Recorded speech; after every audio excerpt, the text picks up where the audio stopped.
તો આ કે દેશના એક વડાપ્રધાન પોતાની સરકારની સામે 100%નું કામ કરવાનું લક્ષ્યાંક રાખીને સરકાર ચલાવવા માંગતા હોય તો નાગરિકો તરીકે 100% મતદાન કરવાનું લક્ષ્યાંક આપણે રાખવું જોઈએ કે ન રાખવું જોઈએ? રાખવું જોઈએ. હવે હું ગામમાં ગમે ને સમજાવવા જાઉં એ તો પછીની વાત છે, પણ આખું તમારું કામ જ સમજાવવાનું છે.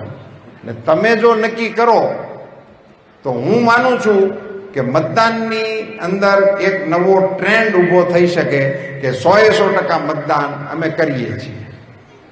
ધારો કે તમારો એક સ્કૂલ સંચાલક શ્રી છો આપ, તો મિનિમમ ક્યાંથી શરૂ કરો? ભાઈ અમે અમારું ટ્રસ્ટ અને અમારો સ્ટાફ અમે 100% ટીક કરશું, અને પછી તમે એને કોઈ પણ રીતે કેવી રીતે મૂકી શકાય મને નથી ચાલતું, પણ તમારી સ્કૂલનું નામ અને અમે 100% મતદાન કર્યું.